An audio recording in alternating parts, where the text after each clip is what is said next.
today's news on Nebo TV. My name is Agbaje Onome. I wouldn't forget to thank all Nebo TV subscribers and supporters. And for those who haven't subscribed to this great channel, please don't forget to click on the notification bell and also the subscription button to get updates on Nebo TV. Today's news. The dethroned Emir of Kano, Lamido Sanusi, welcomes a baby girl from his fourth wife, whom he got married to 2015. This was the same girl he got married to at the age of 18, just 5 years ago, which caused the public to raise alarm.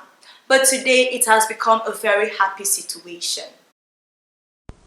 The dethroned Emir of Kano, Lamido Sanusi, has reportedly welcomed a baby girl from his fourth wife, Sadatu Bakindo Mustafa. Sadatu, said to be an indigene of Adamawa State, and got married to the former Emir on September 15, 2015.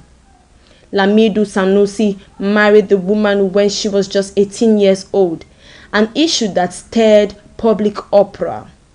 It was reported that the news of the delivery was confirmed by a Manutina who said that this child has brought blessing with new bundle of joy to the monarch, and the person prayed for the well-being of the child.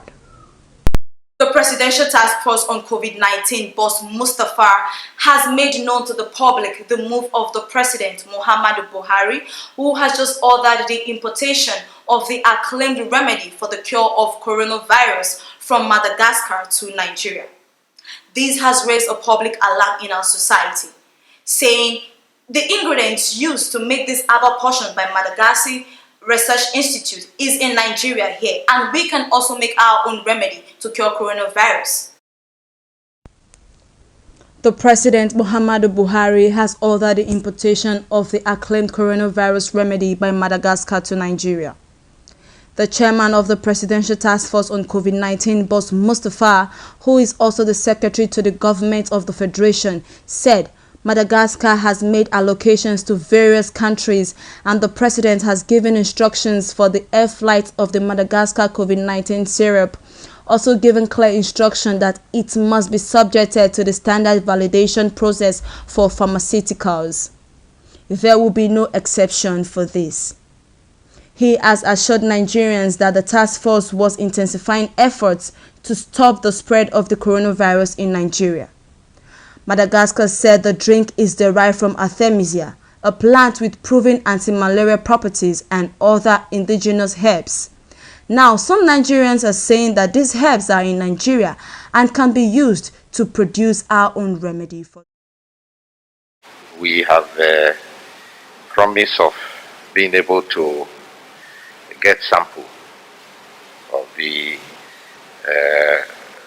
herb or the botanical product that is there for analysis, and also probably use that opportunity to speak with the health authorities there, but particularly the scientific community, on how they use it. But obviously to also give that to the research community here with us to examine and see what they can do with it.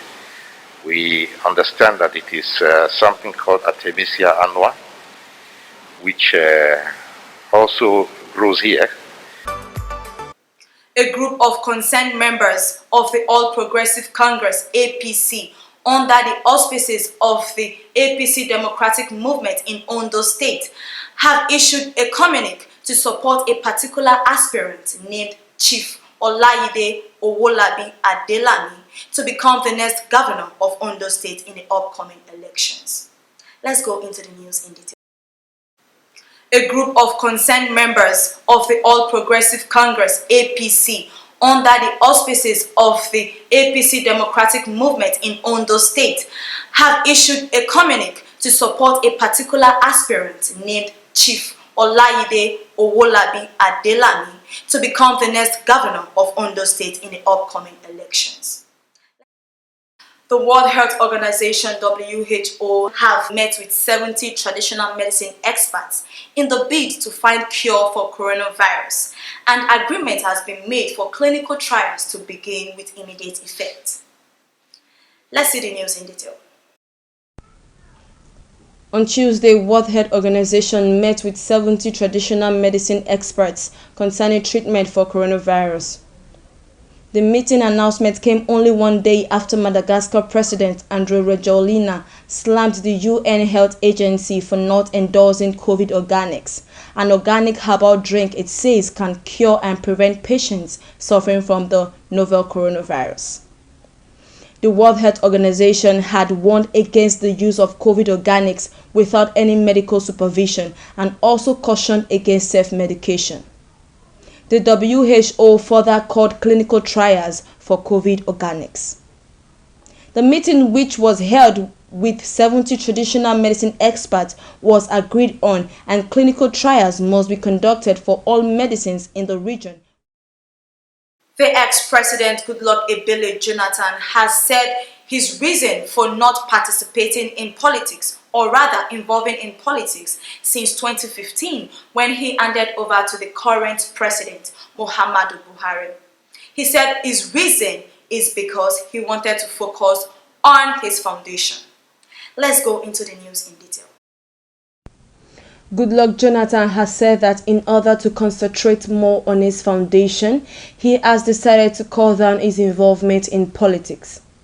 Jonathan stated this during the inauguration of the Bayelsa State Executive Council of the People Democratic Party (PDP) by Governor Duoye Diri on Sunday.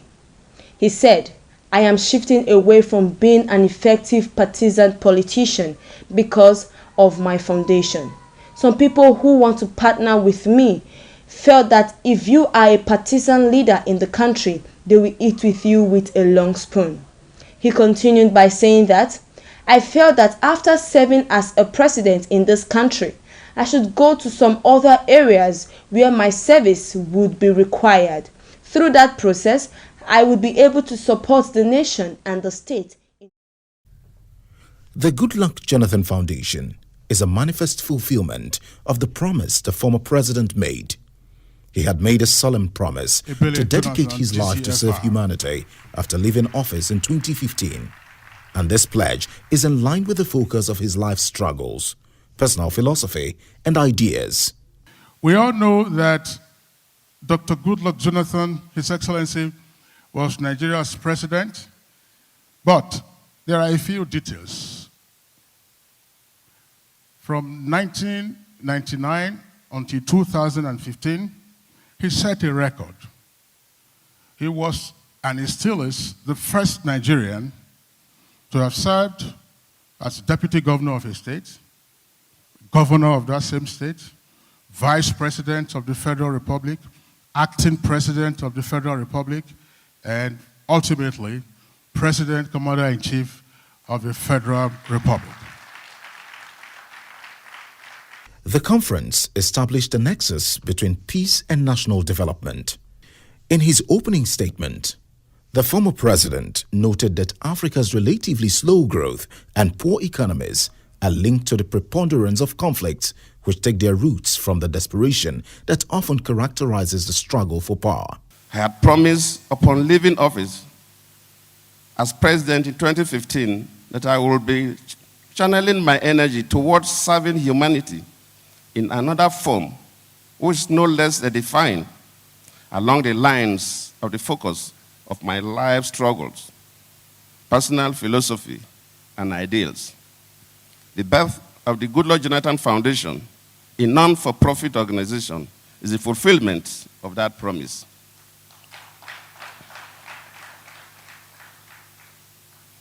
Going forward, I will be applying my time more to the interests of the foundation in its bid to touch the lives of the people in our various communities and countries in Africa. The work of the Goodluck Jonathan Foundation focuses on credible elections, peaceful transition, good governance, as well as promoting youth and women empowerment. The search for solutions to Africa's seeming intractable challenges is at the center of the foundation's interests and the question of leadership and good governance. It's a known fact that Africa's relatively slow growth and poor performing economies are linked to the preponderance of conflicts. What many patriotic Africans will also not deny is the fact that at the root of most of these conflicts in the continent is the desperation for political power and primitive struggles. No doubt there is a strong nexus between the struggle for power and national development. There is a vicious cycle in Africa where the struggle for political power leads to conflicts that bring up poor governance and create hardship, which fuels the struggle for replacing that bad government. And of course, that struggle will lead to another bad government and poverty. So we go through that vicious cycle. It is my considered view that as African leaders, which I'm also included, we must change our approach and disposition towards stewardship. We should de-emphasize being a president governing a nation. We should be more interested in the well-being of our citizens and the development of our nations. If you look at the United Nations Development Program, the analysis for the 2018, you will see that the 10 most developed countries are countries that are very safe, minimal conflicts. These countries include Norway, of course, it's been projected. So you see that these are the 10 most developed countries by the UNDP records. And if you go into these nations, almost zero conflicts. The 10 least developed countries are countries that, for the past couple of years, there have been conflicts and conflicts and conflicts. Most of these, or all of them, are in Africa. So there's a clear link between development and conflicts. And for that reason, for any person who wants to be a president of a nation or who is a sitting president of a nation, so first think how to stabilize the nation, because that will drive the economy. His concern over election-related violence cannot be overemphasized, particularly because of its regularity in democratic nations.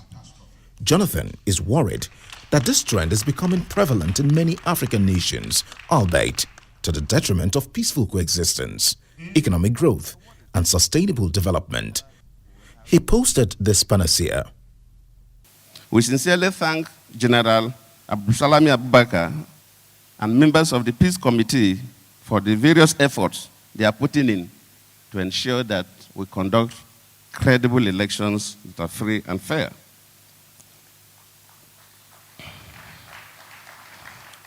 I will also use this unique opportunity to commend the United Nations, the Ford Foundation, and the European Union for their efforts to assist us in conducting free, fair, and peaceful elections in Nigeria and indeed across the continent. We remain grateful to them all. So for us, in the Goodluck Jonathan Foundation, we believe that this is the little token, our little contribution to ensure that our elections are peaceful, because of our belief that for a nation to develop, conflicts must be minimized.